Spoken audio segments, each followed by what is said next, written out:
Hello and welcome back to my channel, or if you are new here, hi, my name is Ness and I like to talk about books. Today I have the Illumicrate January full box to open. This is my first box of 2024 with items and I'm super excited because I just feel like I need a good box with good items. I am opening this after the Fairyloot Adult and the Illumicrate Evernight subscription, and those two books were some of my favourite that I've ever received in a book box.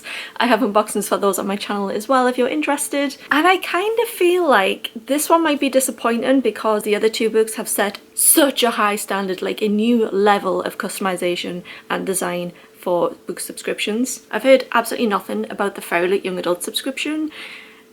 If you're part of that subscription in the UK, can you let me know whether you've had it or not, because I'm genuinely like, where is it? But I've been really looking forward to this box because I've been very interested and intrigued by the theme. It sounds right up my street, so I'm just hoping for some good cohesive items and a really good book pick. So let's get this box open because I can't wait anymore. So the theme for this month is murder mystery, and when I saw this theme I was like, yes, I am so pleased, because murder mystery in fantasy is one of my favourite things, but I don't have enough of them. So if you have any murder mystery fantasy recommendations, please let me know.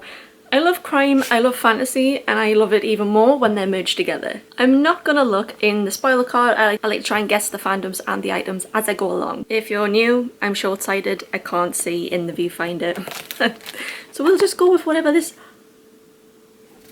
No! The first item is a library stamp inspired by the Wayward Children series. Genuinely, I was looking at these yesterday on Etsy. I was looking for library stamps because I was like, you know what? I really want one. I've bought one for someone recently off Etsy and I loved the idea of it, so I really wanted one for myself. I'm so excited. I love the Wayward Children series. This could be one of my favourite items in a long time. It's like really bookish items like this that I love in book subscriptions. So you get the little stampy stamp, and you also get this part which you would stamp into ink on your books. My only gripe with this is that you have to write on in pen. Because I'm not joking when I say that my handwriting is honestly the worst. I love this item. This is such a good bookish item. I do wonder if because they've given us like a removable stamp, whether they're going to send us more of these in the future. I would really love that. I just wish they would send ink with things like this. I will absolutely be using this on my books. 10 out of 10 for this item. What a good start. The next item, another one. So the next item is an enamel phone grip inspired by Master of Jin. We had one of these only a few months ago, but I already need a new one because it broke within a few weeks. So I hope this one lasts a bit longer. So I will be using this one to replace the broken one on my phone. Not particularly a design that I'm that fond of. I much preferred the moth one that came last time. But I'll take it because I need one. Okay, so the end of my tripod ring light fell off with my camera on it, and is now kind of broken my camera. It's making the scariest noises, and I think the autofocus might have broken, but we're going to keep this party going for now, and then I think this is a sign I need a new camera. So we're going to make do on the floor for now. Never mind. Where were we? Yes, so the phone thing, I need the library stamp I love, but are they big items? No. So I'm still expecting a big item in this box. So the next item, what on earth is the theme for this box again? It looks like teacups. Oh, an apron. Really, I could have done with this in December. What fandom has like a murder cafe? A wizard's guide to defensive bacon. Okay, you know what, fair enough. It is a useful item, I guess. It's just, I was expecting something a little bit more like murder mystery-esque in the theme. It doesn't scream Illumicrate or bookish, which makes me a little bit sad. I'm probably going to add this into a giveaway box. That's 3 items and I'm not like massively impressed with anything other than the library stamp, which makes me quite worried. So the next item is, oh amazing! It's a set of Crescent City bookmarks, which is very timely considering that the new book comes out tomorrow. The art on this is very lovely as well. I love it when we get bookmarks from a series. I don't know why, I just love that Illumicrate do that. I certainly wouldn't object to having more. Bookish item, relevant, I like it. Murder mystery, Crescent City is a murder mystery. Second item I like, but 2 of 4. What is the theme of this again? This box is feeling very not that cohesive. And the last item is, oh, what? The best stories are found between the pages of a passport. It's kind of like an Illumicrate theme passport. It has like plastic type pages inside. I feel like I should know what this is for and I don't. That's actually what my guess was going to be. It's a place to store stickers. So store all your stickers in one place with this stunning fandom neutral reusable sticker book. Right, I really, really like that, to put your stickers in one place. This is probably one of the most clever items I've seen in a while. Surprisingly very, very useful, and definitely one I need because I stick stickers all over the place. Like I get them in boxes and then just lose them straight away. So having a place to stick them all in one place, especially when I'm trying to get into notebooking and like stationery, scrapbooking this year, this is going to be ridiculously useful. And I think the design is really clever as well, where it kind of looks like an Illumicrate passport. I think this is the big item, and I really, really, really truly like this, and I think this is really well themed with the book that's in here as well. I'm not sure what I like more, this or the stamp. So that's the items in the end that did pull it up. I would give these items maybe like a 6 out of 10. 2 really useful bookish items, but the rest just oh, and the bookmarks. But then the phone and the apron just didn't feel like it fit in this box for me. I would have liked something else. And that means the last thing in this box is the book. I'm definitely going to compare this to the Fairyloot Adult and the Evernight subscription. That's only natural considering that's the 2 that I've opened last week. But I think a lot of this customization has been done by the publisher, and it's typically not as good. I mean, this is very well bubble wrapped.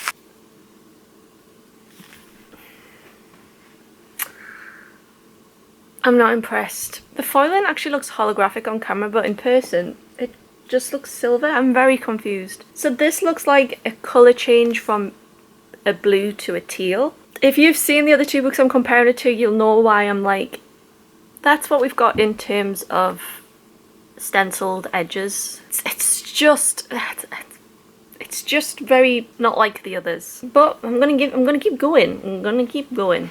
So that is the hardback. I mean, it fits really well for this book. I think this is the best foiled holographic design that they could actually have on the hardcover of this book, because I think anything else would have been a little bit strange. Maybe the ship would have been nice, but yeah, I don't mind that. The end papers are really different, but I do like it. At first I was like, I'm not quite sure, but I do, because it looks really old-fashioned. Don't think this is going to be everyone's cup of tea, but typically books with ships in, we kind of get some kind of like ship map end paper. I quite like the choice of the art on this, but I know this is not going to be everyone's cup of tea. It's also the same on the back, but very nice that this book is pen signed by the author. And I think it was Illumicrate that said if they're going to have a book that's pen signed by the author, they won't have as much special edition to it. But that broke the mold a bit with the Evernight book that we just got, because that was signed, and that was one of the most stunning special editions I've ever seen. Oh, what a shame. I am disappointed in this edition. So the book is Voyage of the Damned by Frances White. Frances White, I believe, is a debut author who was caught up in the Kate Corian, if that's her name. To be honest, I haven't paid her much mind, because I just think, why would I give her more thought than she's already had? Because she doesn't deserve it. But well done to Frances for getting her book published, and also by getting it through Illumicrate, and also to the other authors who I know are coming up in Illumicrate and Fairyloot who have also been affected by that. Truly appalling behaviour. I did notice as I was flicking through that Frances has got an offer letter bound in with her book, which is really nice, and I wish they would do this for other books as well, because offer letters do just get lost, and it's nice to have them in the book that you can come back to all the time. And I note in here that it says Voyage of the Damned was birthed from my combined love of fantasy and murder mystery, and honestly that was what I was looking for. I said that at the very start of this. That's what I enjoy, and that's why I was really drawn towards this book. I just wish that the publisher would give this a little bit more oomph, because honestly I bet it deserves it. 12 magical blessings, 12 days at sea, 1 chance to stop a killer and save the world. For 1,000 years Concordia has maintained peace between its provinces. To mark this incredible feat, the Emperor's ship embarks upon a 12-day voyage to the sacred goddess mountain.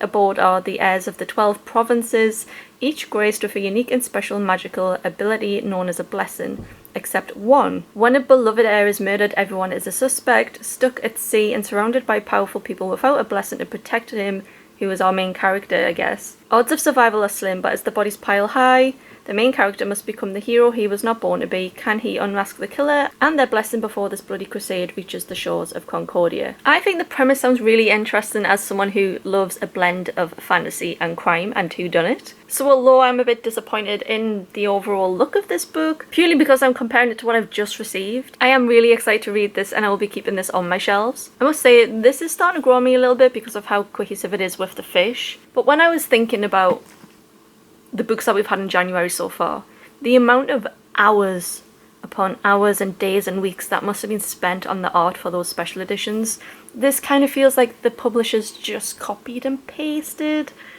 changed some colours around. I'm going to give this box a 6 out of 10 just because of the special edition. It's poorly themed, I think, but it has some really key bookish items that, as someone who loves books, I really enjoy. Some of the items felt like they were just thrown in here for the sake of it, if I'm honest. But I've always thought that Fairyloot did a much better job at making a cohesively themed box. Maybe I was just expecting too much from this box because I was so excited for the murder mystery part. Let me know your thoughts. I'm so happy to discuss it in the comments what people think. Usually I get my mind changed by the comments as well. So thank you so much for watching. I'll hopefully have a video up very soon. But given that I've just broke my camera, I don't know what's gonna happen.